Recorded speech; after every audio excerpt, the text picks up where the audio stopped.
Bonjour à toutes et à tous, ravi de vous retrouver pour cette vidéo consacrée à l'astrologie mondiale qui concernera plus particulièrement l'année 2019. Je suis content et je vous remercie que vous soyez de plus en plus nombreux à vous abonner à ma chaîne YouTube. Cela me fait vraiment plaisir et j'espère que nous sommes au début d'une petite aventure, on va dire ça comme ça, puisque je compte bien développer cette chaîne comme je peux.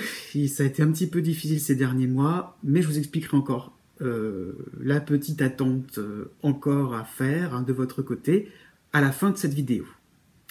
D'abord, je l'ai intitulé « On remet les compteurs à zéro ». Pourquoi 2019 ?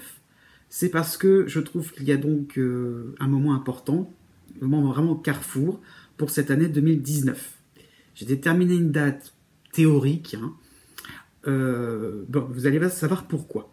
Cela fait plusieurs années que j'ai constaté qu'il y a un phénomène astrologique, de fait, qui se répète et qui va s'accélérer depuis, depuis le mois de décembre 2017, qui va s'accélérer, puisque tout simplement, j'ai fait ce constat, je ne pense pas être le seul à m'en apercevoir, mais nous avons commencé un processus donc depuis novembre 1983, et ce processus carrément s'emballe donc depuis le mois de décembre 2017.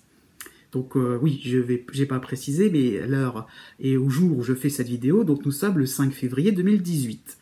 Donc, reste à savoir ce qui va se passer.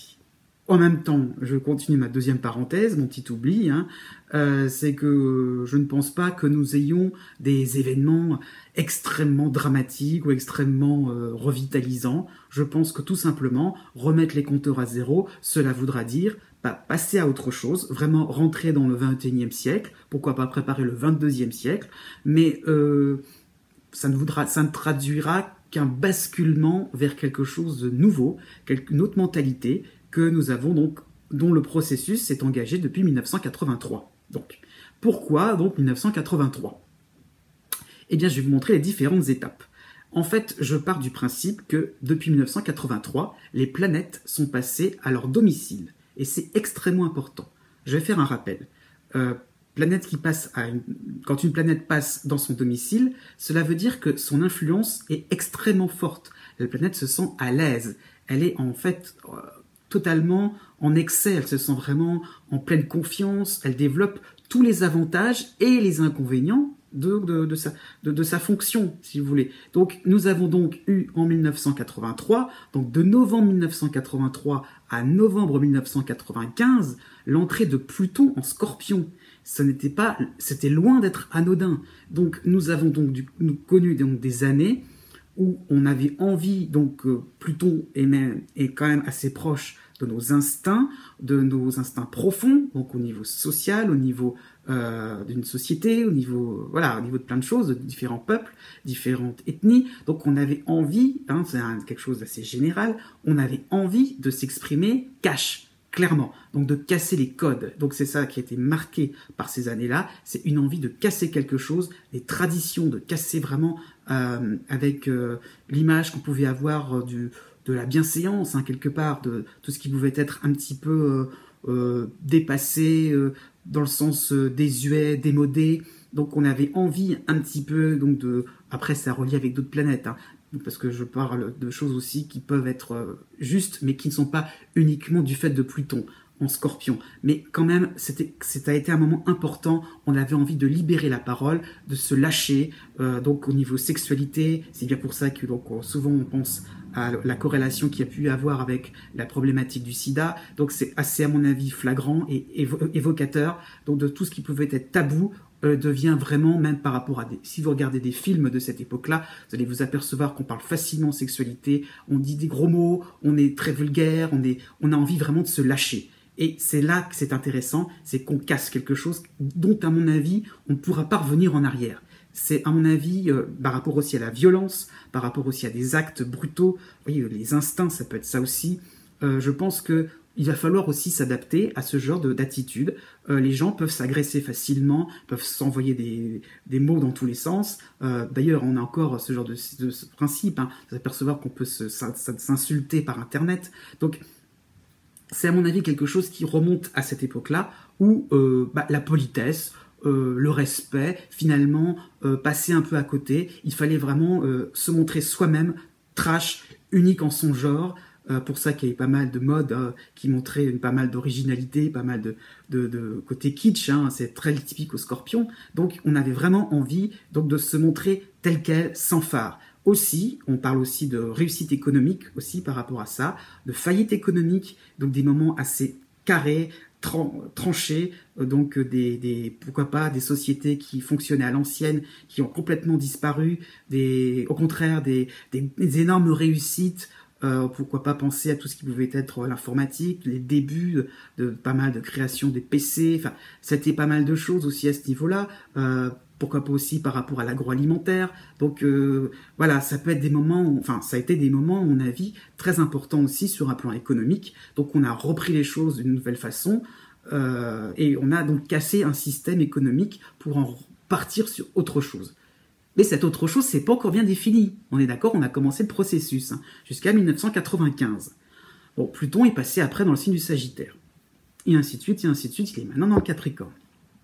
Ensuite, ça c'est vraiment, on peut penser que 95, 96, 97 ont été des années très intéressantes.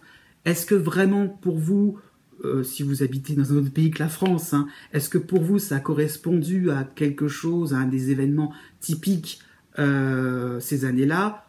Pourquoi pas? Je ne pense pas que le fait de passer donc de Pluton en Scorpion, je vais y venir, en Uranus en Verseau, donc Uranus maintenant se sentait chez lui dans le signe du Verseau, est-ce que vraiment ça a correspondu à des événements importants? Pas forcément, mais on est arrivé donc rapidement, transition très rapide, donc de novembre 95 à janvier 1996, Uranus est arrivé donc en Verseau. Et là, je pense que c'est très intéressant par rapport au phénomène, puisque si vous me voyez, c'est grâce à ce phénomène-là, le phénomène Internet. Donc, effectivement, Uranus en Verseau, c'était vraiment l'idée donc de communiquer différemment, de faire sa promotion différemment. Maintenant, on fait des publicités par Internet, on peut envoyer des mails, on peut se communiquer des informations, faire des démarches administratives. Donc ça, à l'origine, je dis bien à l'origine, cela venait donc de cette période-là qui commençait de janvier 1996 à décembre 2003, pour qu'après, Uranus puisse rejoindre le signe du Poisson. Donc, cette partie-là, donc à cheval entre le XXe siècle et le XXIe siècle, permet en fait, par rapport aussi, rappelez-vous, ce fameux bug de l'an 2000, c'est très fondé dans l'informatique, on est vraiment dans quelque chose de la technologie, donc de l'avant-gardisme, donc on est vraiment dans la période aussi où pas mal de choses se sont développées au niveau musical, donc la musique électronique s'est beaucoup développée à ce moment-là, donc on a vraiment eu de la consistance, donc Uranus en Verseau a permis aussi de se retrouver dans une certaine génération, le Verseau est le signe qui permet de renouveler, d'aller vers l'avenir, de permettre d'avoir envie donc de se projeter sur le long terme, sans forcément avoir d'idées bien précises.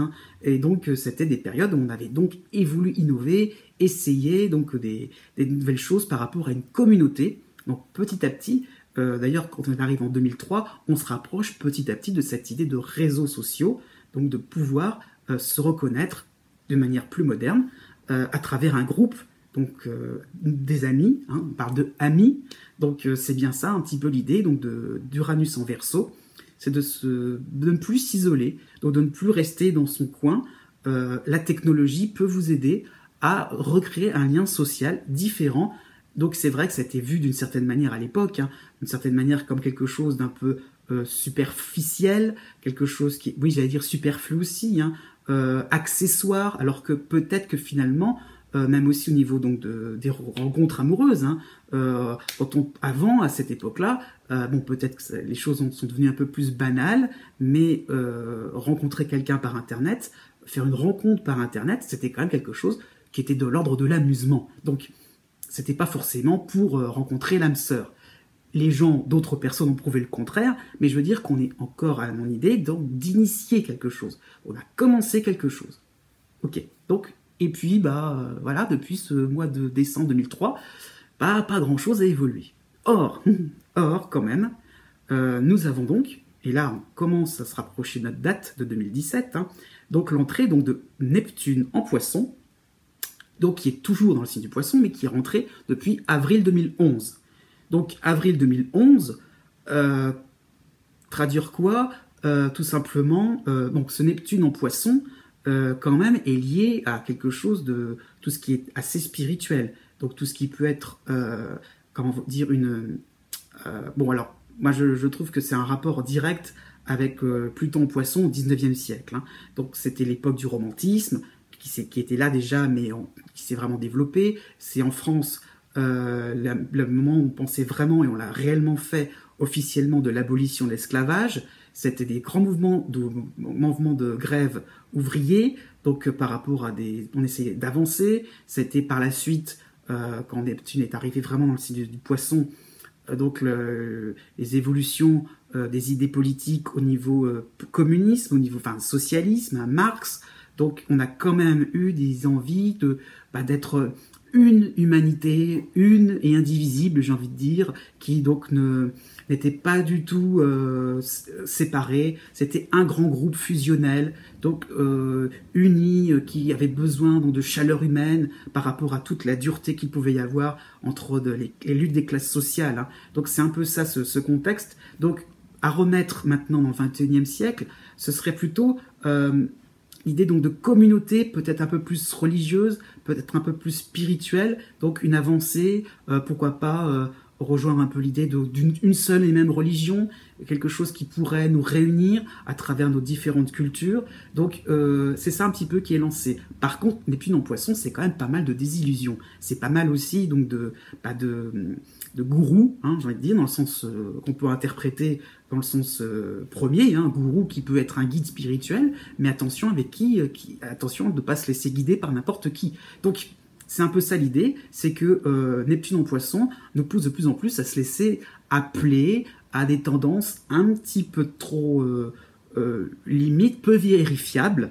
On essaie quelque chose de nouveau, mais on ne sait pas trop vers quoi on va aller, qu'est-ce que nos croyances profondes nous donnent quoi. Donc on peut aussi avoir de plus en plus des preuves d'irrationnel, que l'irrationnel est là autour de nous, ça peut être lié aussi à l'ésotérisme, hein, mais pourquoi pas aussi des preuves de l'au-delà, ça peut être aussi ça qui peut nous attendre pour les années à venir, hein, c'est-à-dire que vraiment des preuves intangibles qui pourraient remettre la science à plat, pourquoi pas, mais attention, comment les interpréter? Est-ce qu'on ne va pas non plus englober trop de choses et faire un amalgame, ce qui fait que les amalgames nous ont créé quelques petits soucis au niveau religieux. Donc, par rapport aussi à certains extrémismes, ce Neptune en Poisson peut traduire aussi un emballement, une foi vers quelque chose de très très flou.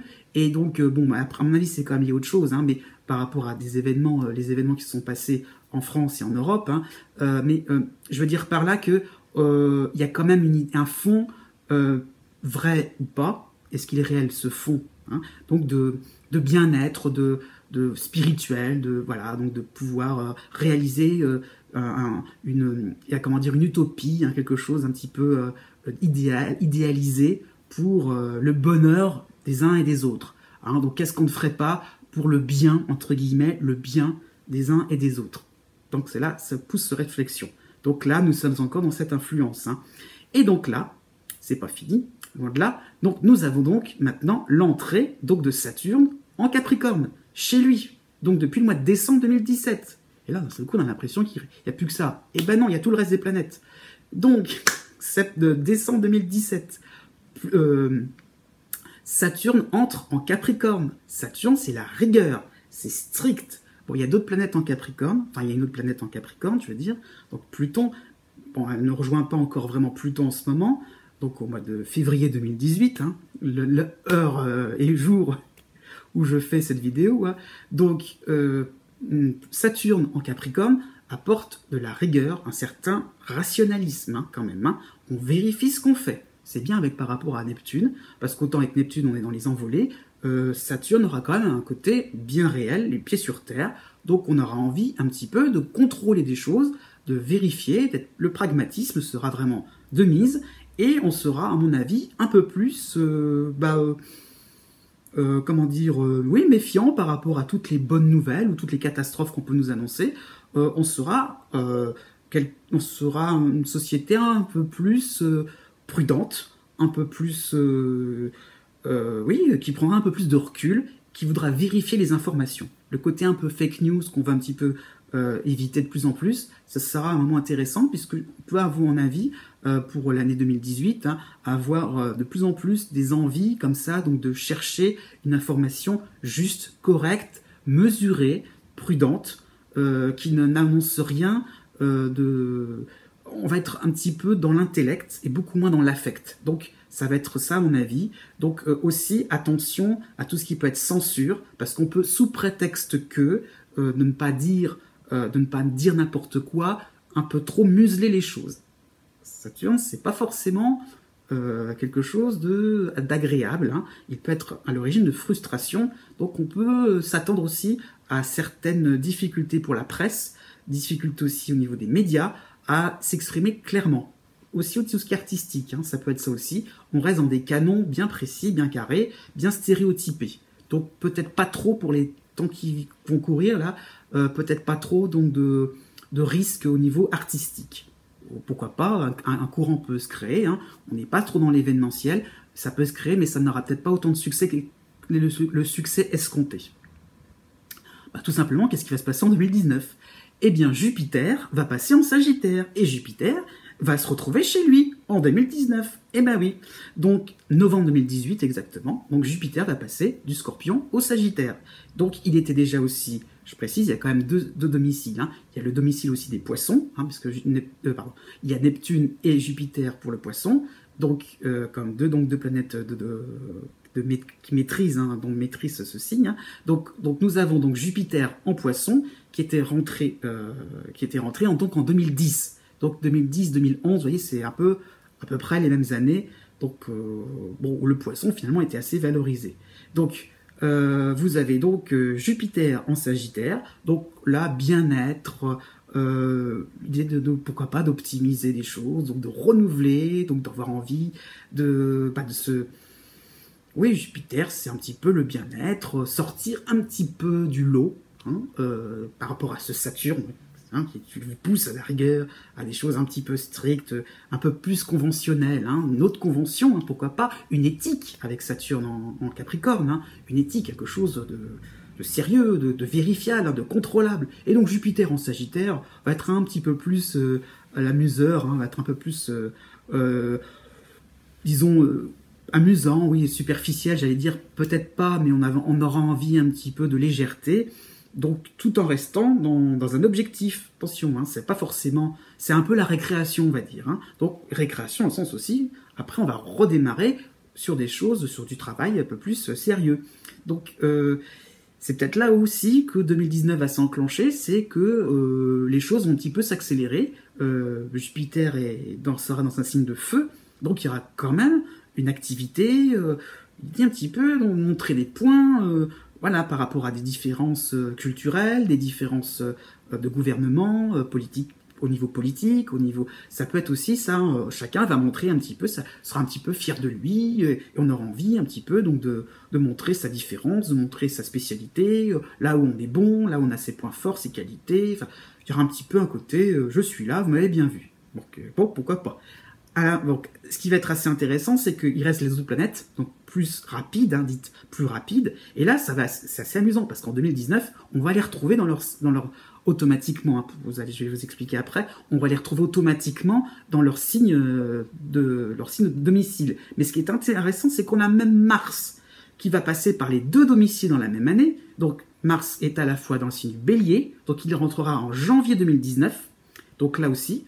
Ça va bien s'harmoniser avec le côté imposé, comment on dirait, créatif, hein, donc de Jupiter en Sagittaire. Donc on aura donc Mars en Bélier, donc on aura vraiment envie là de se montrer, donc d'être vraiment joyeux. Vraiment, il y aura vraiment un optimisme à mon avis. Et donc petit à petit, on se rapproche donc de la fameuse date théorique, hein, dont je parle, où on remettra les compteurs à zéro. Donc nous aurons donc aussi en novembre 2019 l'entrée donc de Mars en Scorpion, qui sera donc chez lui, donc le 12e domicile.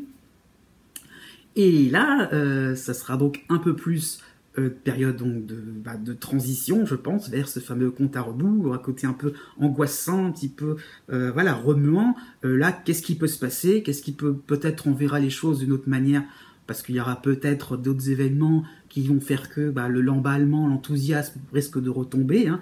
Mais bon, ça peut être ça, à mon avis, ce moment-là, novembre 2019, sachant que nous aurons donc une période intéressante, puisque donc nous aurons le soleil qui rentrera dans le signe du lion. Donc là, on passe à des choses forcément évidentes tous les ans entre le soleil, la lune, Mercure et Vénus, là, ces 4 planètes-là, forcément, elles repassent dans leur domicile tous les ans. C'est là où je voulais y venir. Donc forcément, il n'y aura rien de spécial, mais elles passeront quand même en novembre 2019. Donc vous aurez donc le passage donc, du soleil chez lui, en Lion, donc fin juillet et au mois d'août.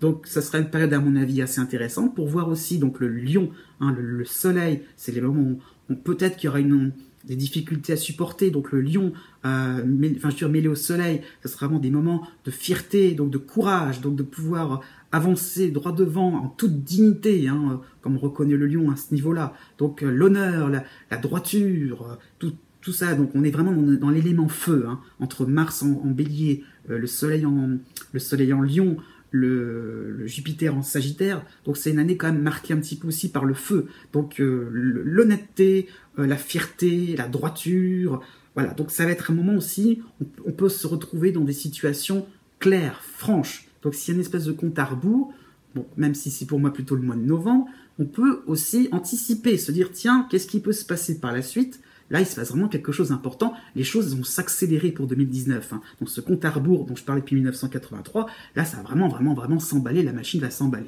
Donc là, on va vraiment en être conscient. Dans le soleil, c'est la partie extérieure de nous-mêmes. On va en être conscient. Par rapport aussi, juste un petit peu avant, la nouvelle lune du 2 juillet 2019. Donc, ça veut dire que la lune sera en Cancer, chez elle, avec le soleil, en opposition avec Saturne. Donc on peut estimer aussi qu'il y aura une envie aussi donc de se sortir d'un certain carcan. Donc peut-être aussi les mentalités on va peut-être mûrir tout simplement par rapport à ce que j'ai l'idée de fusion, de foi en nous, en une seule religion, ou je sais pas, en un seul principe qui va nous rassembler. En même temps on est content d'avancer vers l'avenir, mais il y a des carcans qui nous poussent à nous refréner même au niveau artistique. Donc pourquoi pas aussi une certaine maturité pour faire un juste milieu, de se dire, ok, il y a des difficultés, on va rencontrer devant nous de gros soucis, pourquoi pas aussi au niveau, j'ai pas évoqué le sujet, mais je pense qu'on va être obligé de l'évoquer de plus en plus, mais il y a peut-être le chapitre écologique, le chapitre notre planète Terre, comment nous allons nous l'approprier un peu différemment, pas se sentir toujours supérieur à elle. Est-ce qu'à un moment aussi la Terre va pas un peu se réveiller aussi à ce niveau-là, hein, donc, parce qu'il y a d'autres éléments qui vont penser que malgré tout on va y penser de plus en plus à notre écologie, à notre protection de l'environnement. Donc il y a un peu de ça aussi quelque part. Donc comment on peut s'adapter raisonnablement par rapport à un état d'esprit différent et plus en plus mûr. Donc l'initiation qui s'est passée, hein, l'initiative par rapport aux années 80, de sortir de plein de choses, c'est peut-être aussi pour se remettre dans les rails d'autres choses, d'une nouvelle mentalité, beaucoup plus adaptée à notre époque, quoi, tout simplement. Hein, il y a quand même Saturne là-dedans. Donc je pense que cette nouvelle lune du 2 juillet 2019 risque, à mon avis, d'être très importante, puisque on va avoir la Lune, là ça va être la Lune, la planète la Lune, donc qui va être, à mon avis, un peu plus importante. Et donc tout cela nous amène à cette fameuse date, donc du 26 novembre 2019, où là je pense que nous pourrons mettre nos compteurs à zéro. Et donc voilà, je pense que on sera peut-être lancé donc dans cette idée que nous allons vers un nouvel âge. Mais je ne fais pas de vidéo pour vous parler du New Age non plus. Ce n'est pas forcément ça l'idée, mais c'est quand même d'avancer un petit peu dans ce 21e siècle. Les planètes ne passent pas comme ça dans leur domicile d'une manière... ça n'est pas forcément quelque chose qui s'enchaîne de manière hasardeuse, j'ai envie de dire. Je pense qu'il n'y a pas vraiment de hasard à ça. Tout simplement, c'est une observation qui fait que 2019, et ça sincèrement, je l'avais remarqué depuis des années, pour pas dire 10 ans, je savais qu'à ce moment-là, les choses allaient s'accélérer. Donc c'est un peu ça ce que je voulais vous faire comprendre. Et petit à petit, le compte à rebours jusqu'à 26 novembre 2018. 26 novembre 2019. J'ai mis de côté aussi l'astéroïde Chiron. C'est un petit peu volontaire, puisque cet astéroïde a été découvert dans les années 70, hein, 77, si je ne me trompe pas, ou 76, donc c'est relativement récent. Et les astrologues ne sont pas tous d'accord sur son lieu de domicile. Hein.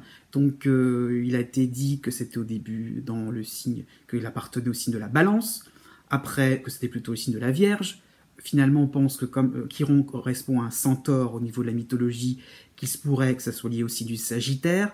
Je pense que par rapport à sa symbolique et à sa fonction, bon, personnellement, je l'aurais mis plus dans le signe du Sagittaire. Donc, Chiron est passé, pour moi, d'après moi, chez lui, pareil, un peu comme au moment où il y avait Uranus en Verseau, donc plutôt dans 2001, 2002, donc c'était plutôt à ce moment-là que vous aviez donc Chiron en Sagittaire chez lui. Donc 2001, qu'est-ce que je veux dire? À quoi ça peut vous faire penser? Voilà ce qu'il en est. En espérant que vous compreniez que c'était plus la mentalité, hein, quelque chose d'assez vague, assez vaste, qui pouvait opérer. Je répète, ça ne traduira pas forcément des événements marquants pour 2019. Cependant, pour la France, l'année 2019 sera assez intéressante, mais ce n'est pas parce que Jupiter va rentrer en Sagittaire à ce moment-là. Ça ne sera pas forcément pour cette raison-là et toutes les planètes qui vont suivre. Hein. Mais bon, je ferai une vidéo spéciale à ce niveau-là pour parler donc de l'année 2019, parce que j'y observe aussi quelque chose d'assez intéressant par rapport au thème de la France, qui n'est pas celui que vous pensez, enfin, qui n'est pas le même que moi je regarde par rapport aux autres astrologues. Donc j'éclaircirai ce point un peu plus tard. Et je termine par là-dessus, la petite attente est tout simplement celle-ci, c'est que je vais donc à nouveau déménager. Donc pendant un mois, je vais avoir une connexion internet assez compliquée à établir. Donc je serai donc présent pour répondre à vos commentaires, il n'y a pas de souci. Donc jusqu'à peu près mi-mars, grand maximum 2018. Donc voilà pourquoi je voulais venir là-dessus. Cette vidéo sera pour ça je la fais un petit peu à la suite de mes horoscopes 2018. Donc je voulais donc mettre les choses au clair pour préparer l'année 2019. Bien sûr, j'en ferai avant le 1er janvier 2019 de nouvelles vidéos YouTube, mais je vais être à nouveau dans les cartons pour enfin m'installer et vraiment être complètement consacré à mes activités et avoir surtout mon petit espace de travail. À bientôt et encore merci, n'hésitez pas à mettre un pouce bleu si vous avez aimé cette vidéo. À bientôt.